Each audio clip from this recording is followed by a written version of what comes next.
கோவை, திருப்பூர் மாவட்டங்களில் விசைத்தறி உரிமையாளர்களுக்கு ஆதரவாக வியாபாரிகள் சங்கத்தினர் கடையடைப்பு போராட்டத்தில் ஈடுபட்டு இருக்கிறார்கள். கூடுதல் விவரங்களை செய்தியாளர் பிரவீனிடம் கேட்கிறார்.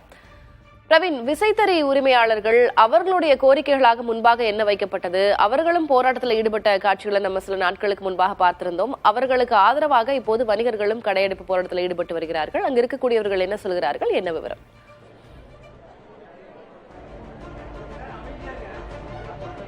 திலகவதி, கோவை மற்றும் திருப்பூர் மாவட்டத்தைச் சேர்ந்த கூலிக்கு நெசவு செய்யும் விசைத்தறி உரிமையாளர்கள் தங்களுக்கான கூலி உயர்வு கோரி பல்வேறு கட்ட போராட்டங்களை எடுத்து வருகின்றனர். 12 ஆண்டுகளுக்கு முன்பு வழங்கப்பட்ட கூலி உயர்வுக்கு பிறகு எந்த ஒரு கூலி உயர்வும் வழங்கப்படாத சூழலில் தற்போதைய மின்கட்டண உயர்வு, உதிரி பாகங்களின் விலை உயர்வு, விலைவாசி உயர்வு, மற்ற அத்தியாவசிய பொருட்களின் விலைவாசி உயர்வு உள்ளிட்டவற்றை அனைத்தையும் கருத்தில் கொண்டு தங்களுக்கான அந்த கூலி உயர்வை மேம்படுத்தி கொடுக்க வேண்டும் என்கின்ற கோரிக்கையை தொடர்ச்சியாக வைத்து வருகின்றனர். இதற்காக பல்வேறு கட்ட போராட்டங்களை எடுத்து வருகின்றனர். கடந்த ஆண்டு, அதாவது 2024 தொடக்கத்தில் இருந்தே கிட்டத்தட்ட 16 கட்ட பேச்சுவார்த்தைகள் இதுவரை நடந்து முடிந்துள்ள சூழலிலும் இதுவரை எந்த ஒரு தீர்வும் எட்டப்படாத ஒரு நிலை இருக்கிறது. இவ்வாறான சூழலில் கடந்த பிப்ரவரி மாதம் 10,000க்கும் மேற்பட்ட விசைத்தறி கூடங்களில் கருப்பு கொடி ஏந்திய போராட்டத்தும் அவர்கள் செய்திருந்தனர். அதன் பிறகு பார்த்தோம் என்றால் கடந்த மாதம் முதலே தொடர் வேலைநிறுத்த போராட்டத்திலும் ஈடுபட்டு வருகின்றனர். இந்த நிலையில் கடந்த 11ஆம் தேதி முதல் இன்று வரை தொடர்ச்சியாக 5வது நாளாக இன்று அந்த உண்ணாவிரத போராட்டத்திலும் ஈடுபட்டு வருகின்றனர். இத்தகைய சூழலில் ஒரு பிரதானமான தொழிலாக கோவை மற்றும்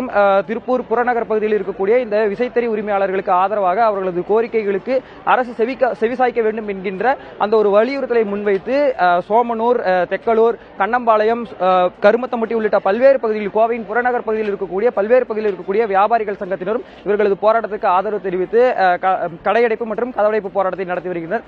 மிகவும் அத்தியாவசிய தேவையான மெடிக்கல்ஸ், அதாவது மருந்தகங்கள் மட்டுமே திறந்திருக்கின்றன. மற்ற அனைத்து கடைகளும் மூடப்பட்டு இவர்களது போராட்டத்துக்கு ஆதரவு தெரிவித்திருக்கின்றனர். அவர்களிடமே கேட்கலாம், பெண் நிர்வாகிகள் இருக்கிறாங்க இந்த விசைத்தறி கூடம் சம்பந்தமா என்ன விதமான தாக்கத்தை அவர்களுக்கு இந்த விசைத்தறி உரிமையாளர்களுக்கு அந்த கூலி உயர்வு கிடைக்காதன் காரணமாக ஏற்பட்டிருக்கிறது அவங்ககிட்ட கேட்கலாம். அக்கா வணக்கங்க, எவ்வளவு நாளா நீங்க போராட்டங்களில் ஈடுபட்டு வரீங்க? நீண்ட நாள் கோரிக்கை, முத்தரப்பு பேச்சுவார்த்தை நடக்கணும்னு கேட்டிருக்கீங்க. மற்ற விசைத்தறி உரிமையாளர்கள் வாழ்வாதாரத்தில் என்ன மாதிரி தாக்கத்தை ஏற்படுத்தியிருக்குதுங்க? வணக்கங்க, கோவை மாவட்டம் திருப்பூர் சோமனூர் சங்கத்தில் இருந்து நாங்கள் பேட்டி கொடுத்திருக்கிறோம். என் பேர் செமாண்டாம்பாளையம் சாந்தாமணிங்க. எங்க தலைவர், செயலாளர், பொருளாளர் எல்லாமுங்க 18 முறை மாவட்ட ஆட்சியாளர்கிட்ட போயும் இந்த வரைக்கும் ஒரு வருஷத்துக்கு மேலாக இந்த கூலி போராட்டத்தில் அவர்கள் போய்கொண்டேதான் இருந்தார்கள். ஆனால் எந்த நடவடிக்கையும் இவ்வளவு நாள் எடுக்கவே இல்லைங்க. இப்ப முடிவு கடைசி கட்டத்திலேங்க எங்களுக்கு கூலி உயர்வு கேட்டுங்க. எங்களுக்கு இதுவரைக்கும் எந்த ஒரு நிதிமை இதுவரைக்கும் எட்டவே இல்லைங்க. கொடுத்த கூலியும் கூடங்க எங்களுக்கு அது எங்களுக்கு தெரியாமையே எங்களுக்கு பிள்ளைல வந்துங்க குறைத்து கொடுத்துட்டார்கள். கொடுத்த கூலிவேங்க அந்த கூலியை குறைத்து கொடுத்துவே இப்போ 1 வருஷம் ஆக போகுதுங்க. இப்ப மறுபடியும் எங்களுக்கு ஒப்பந்தம் போட்ட கூலியை நாங்க கேட்கிற டைம் வந்துங்க கூடங்க கொடுத்த கூலியை குறைச்சதுனாலங்க ஒப்பந்தம் போட்ட கூலியும் எங்களுக்கு இது வரைக்கும் கொடுக்கவே இல்லைங்க. கொடுக்காதனால எங்களுக்கு வந்துங்க இப்ப நாங்க மீண்டும் வந்துங்க நாங்க இந்த 1 வருஷமாக இதுல வந்துங்க அவங்க உடன்பாடு வந்துங்க கோவை மாவட்டம் போய்கொண்டேதான் இருக்கிறார்கள். 1 வருஷத்துக்கு மேலாகவே இந்த கூலி பிரச்சனை கேட்டுக்கொண்டிருந்து இதுவரைக்கும் எந்த நிதியும் மாவட்டத்தில் இருந்து எங்களுக்கு ஒரு கலெக்டர் இதுல இருந்து எந்த ஒரு நிதியும் வரவே கிடையாதுங்க. மீண்டும் நாங்க எல்லாம் இது வந்துங்க 2 மாசமாகவே கூட்டம் போட்டு நாங்க பாருங்க சோமனூர் பவராசில் கூட்டம் போட்டுங்க பேசிங்க. எங்க தலைவர், செயலாளர் எல்லாம் அதுக்கும் ஒரு நடவடிக்கை எடுக்கவே இல்லைங்க. எங்க கூலிக்கு நெசவு செய்யும் தொழிலாளர்கள்லாம் சேர்ந்துங்க எங்களுக்கு டெக்ஸ்டைல்ஸ் ஓனர்கள் இதுவரைக்கும் எங்களுக்கு எந்த ஒரு முடிவும் கொடுக்காதனாலங்க நாங்க தெக்கலூரில் கூட்டம் போட்டுங்க. அங்கேயும் வந்துங்க எங்களுக்கு எந்த ஒரு நிதியும் எங்களுக்கு ஒரு புடி கொடுக்கவே இல்லைங்க.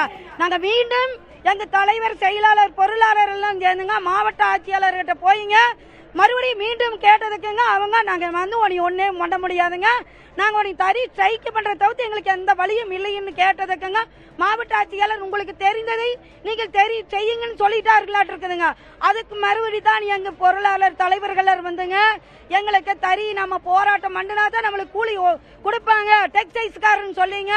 நாங்கள் 1 வாரமாக இது எல்லாம் அவங்க 15 நாள் பேசித்தானுங்க நாங்க ஒரு முடிவு வண்டி எங்க தலைவர் எல்லாம் ஒரு முடிவு வண்டி அப்புறம் தான் வந்து இந்த தறி போராட்டத்துக்கு தறி நிறுத்திங்க. இப்ப 28 நாள் ஆச்சுங்க நாங்க தறி நிறுத்தி.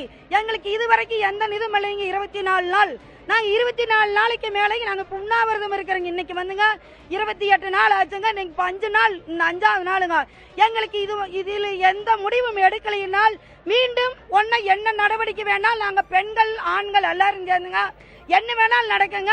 அதுக்கு தமிழ்நாடு அரசு எங்களை பார்த்து இன்னைக்கு ஏதோ 2ல் ஏதோ முடிவு வண்டினால் நாங்க ஏதோ முடிவு எடுத்துக்கோங்க. அதாவது நாள் ஒன்றுக்கு கிட்டத்தட்ட 30 கோடி ரூபாய் வரை இழப்பு ஏற்படும் வகையில் இந்த வேலைநிறுத்த போராட்டம் தொடர்ந்து கொண்டிருக்கக்கூடிய சூழலில் முத்தரப்பு பேச்சுவார்த்தை நடத்தி துறை சார்ந்த அமைச்சர்கள் தலையிட வேண்டும் என்கின்ற கோரிக்கையும் அவர்கள் வைத்திருக்கிறார்கள். திலகவதி, நன்றி பிரவீன், உங்களுடைய கருத்து பகிர்வுக்கும் கலந்துரையாடலுக்கும்.